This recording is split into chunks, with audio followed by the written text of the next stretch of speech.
आज मैं आपको इस वीडियो में हरियाणा बोर्ड ने जो कक्षा 9वीं के लिए इस सेशन में 2022 और 23 में नई बुक लगवाई है जिसका नाम नैतिक शिक्षा है, इस किताब के 15वें पाठ के क्वेश्चन आंसर करवाऊंगा।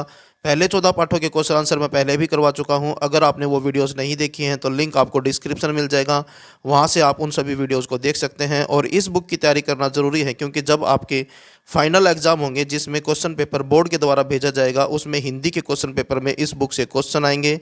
वीडियो अच्छी लगी तो लाइक करें, चैनल को सब्सक्राइब करके ऑल के बटन के ऊपर क्लिक कर लें ताकि जब भी नेक्स्ट चैप्टर की वीडियो अपलोड हो तो उसका नोटिफिकेशन आपको मिल जाए। अब पहला क्वेश्चन देखते हैं इस पार्ट का। क्लास 9th पार्ट जो है 15वां और नाम जो है पार्ट का वो है बोध कथाएं। पहला क्वेश्चन देखें। पहला क्वेश्चन है महात्मा बुद्ध की शिक्षाएं आज भी प्रासंगिक कैसे हैं। आंसर देखें। हम सब चाहे जो भी हों अथवा जहाँ भी रहें, हम सभी सुख चाहते हैं, दुख नहीं। बुद्ध ने अपनी शिक्षाओं के द्वारा सुझाया है कि दुख को दूर करने के लिए हमें यथासंभव दूसरे की सहायता करनी चाहिए और यदि हम सहायता नहीं कर सकते तो किसी को हानि भी न पहुँचाएं। बौद्ध धर्म का उद्देश्य मनुष्य सहित सभी प्राणियों की सेवा करना है। नेक्स्ट क्वेश्चन है क्वेश्चन नंबर 2। बुद्ध देव ने अपनी आपसी शत्रुता समाप्त करने के लिए क्या उपाय सुझाया। आंसर देखें। बुद्ध देव ने आपसी शत्रुता समाप्त करने के लिए उपाय सुझाते हुए कहा कि वैर से वैर कभी शांत नहीं होता, अवैर से वैर शांत होता है। अतः हमें आपसी शत्रुता समाप्त करने के लिए अपने शत्रु के प्रति शत्रुता के भाव का ही त्याग कर देना चाहिए। नेक्स्ट क्वेश्चन है क्वेश्चन नंबर 3। किस प्रकार की जीत स्थायी नहीं होती। आंसर देखें। हिंसा द्वारा प्राप्त की गई जीत स्थायी नहीं होती क्योंकि उसे प्रतिहिंसा द्वारा हमेशा पलटे जाने का डर होता है, यानी कि प्रतिहिंसा द्वारा हमेशा पलटे जाने का डर होता है।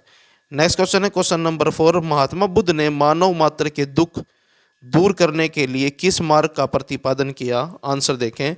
महात्मा बुद्ध ने मानव मात्र के दुख दूर करने के लिए पंचशील और अष्टांगिक मार्ग के जीवन दर्शन का प्रतिपादन किया।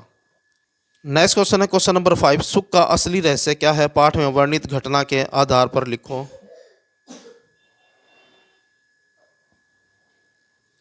एक बार एक बौद्ध मठ में एक किसान आया। वह परिश्रमी था लेकिन उसके अनुसार उसमें ज्ञान का अभाव था, यानी कि ज्ञान की कमी थी।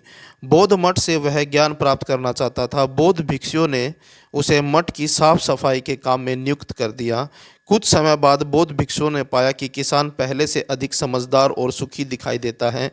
उन्होंने उससे उसके सुख का कारण पूछा। तब किसान ने बताया कि अब वह पूरी लगन, मेहनत और प्रेम से अपने लक्ष्य को पूर्ण करने में लगा रहता है। इस मठ को स्वच्छ करना उसका लक्ष्य है।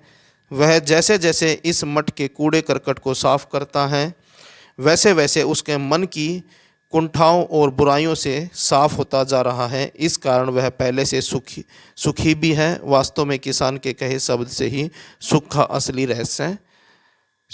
रहस्य है। नेक्स्ट क्वेश्चन है क्वेश्चन नंबर 6। महात्मा बुद्ध ने बुढ़िया के उपहार को ही दोनों हाथों से क्यों स्वीकार किया। आंसर देखें। महात्मा बुद्ध को राजा बिंबिसार, मंत्रियों, सेठों, साहूकारों ने बहुमूल्य हीरे, मोती, रत्न इत्यादि दान दिए थे, लेकिन ये उनकी कुल संपत्ति का 10वां हिस्सा भी नहीं थे। अतः महात्मा बुद्ध ने उनका दान सात्विक श्रेणी का नहीं माना। परंतु जब उनके पास एक बुढ़िया आई और उसके पास उसके खाया हुआ आधा अनार ही था जो वह उनको देने आई थी, लेकिन उसके पास जो कुछ था बस वही अनार था, इसी भावना को देखते हुए महात्मा बुद्ध ने बुढ़िया के उपहार को दोनों हाथों से स्वीकार किया। नेक्स्ट क्वेश्चन है क्वेश्चन नंबर 7। सबरी द्वारा राम को दिए गए झूठे बेर और बुढ़िया द्वारा बुद्ध को दिया गया झूठा अनार बहुमूल्य उपहारों से अधिक उत्कृष्ट क्यों है। आंसर देखें।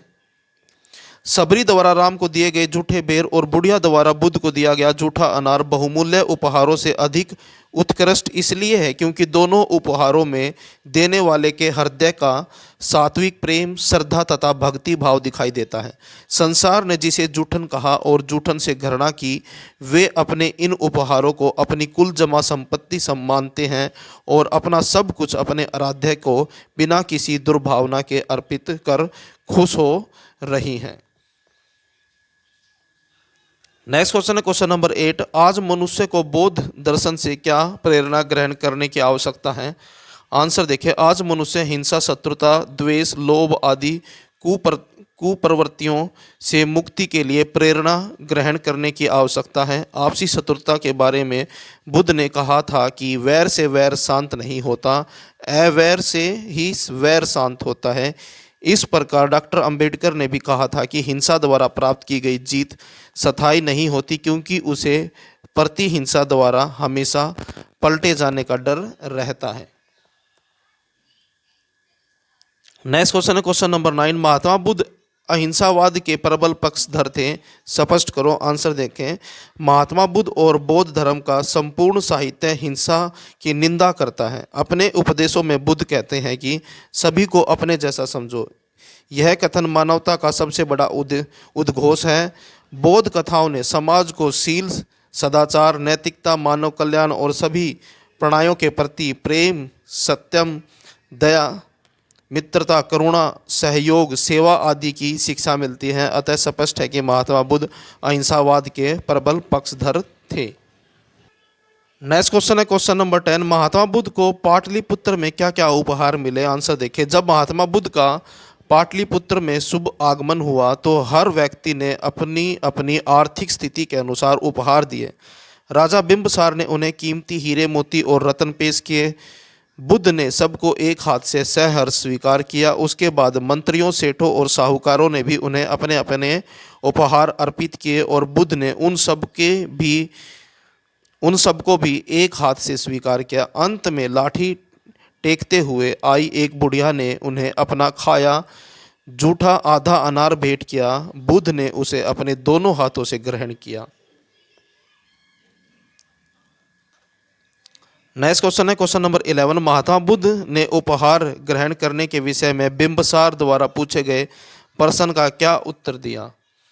आंसर देखें, महात्मा बुद्ध ने उपहार ग्रहण करने के विषय में बिंबिसार द्वारा पूछे गए प्रश्न का उत्तर देते हुए कहा कि उन सभी ने बहुमूल्य उपहार अवश्य दिए, किंतु यह सब उनकी संपत्ति का 10वां हिस्सा भी नहीं है।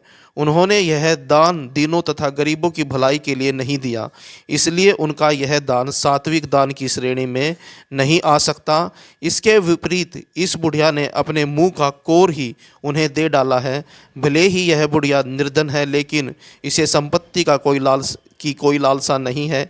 यही कारण है कि उस बुढ़िया का दान उन्होंने खुले हृदय से दोनों हाथों से स्वीकार किया है। यहाँ से आपके एमसीक्यू वाले क्वेश्चन शुरू हो जाते हैं। पहला क्वेश्चन है, महात्मा बुद्ध ने लगभग कितने वर्ष पहले ज्ञान प्राप्त किया? तो इसका आंसर है 2500 वर्ष पहले। दूसरा क्वेश्चन है, महात्मा बुद्ध को किस बात का प्रबल पक्षधर माना जाता है? तो उसका आंसर है अहिंसा का। नेक्स्ट क्वेश्चन है क्वेश्चन नंबर 3। बौद्ध कथाओं से समाज को क्या शिक्षा मिलती है? तो आंसर है इसका शील की, सदाचार की, नैतिकता की। नेक्स्ट क्वेश्चन है क्वेश्चन नंबर 5। वैर से वैर शांत नहीं होता, किसका कथन है? तो ये है महात्मा बुद्ध का। नेक्स्ट क्वेश्चन है क्वेश्चन नंबर 5। किसान ने अपने आप को क्या बताया? तो इसका आंसर है अज्ञानी, परिश्रमी। नेक्स्ट क्वेश्चन है क्वेश्चन नंबर 6। किसान की बातें सुनकर दोनों भिक्षुओं को लगा किसान में, आंसर देखें, समझदारी की कमी है, व्यवहार कुशल नहीं है, आशा और विश्वास से पूर्ण। नेक्स्ट क्वेश्चन है क्वेश्चन नंबर 7। बौद्ध भिक्षुओं ने किसान को क्या कार्य सौंपा? तो आंसर है मठ की साफ सफाई का। नेक्स्ट क्वेश्चन है क्वेश्चन नंबर 8। बिंबिसार कहाँ के राजा थे? तो इसका आंसर है पाटलिपुत्र के। और 9वां क्वेश्चन है, बिंबिसार ने महात्मा बुद्ध को क्या भेंट दी? तो इसका आंसर है हीरे, मोती और रत्न। नेक्स्ट क्वेश्चन है क्वेश्चन नंबर 10। बुढ़िया ने महात्मा बुद्ध को क्या भेंट दी? तो इसका आंसर है जूठा अनार। तो ये थे आपके क्लास 9th के नैतिक शिक्षा की किताब से 15वें पार्ट के क्वेश्चन आंसर। वीडियो अच्छी लगे तो लाइक करें, चैनल को सब्सक्राइब करके ऑल के बटन के ऊपर क्लिक कर लें ताकि जब भी नेक्स्ट चैप्टर की वीडियो अपलोड हो तो उसका नोटिफिकेशन आपको मिल जाए।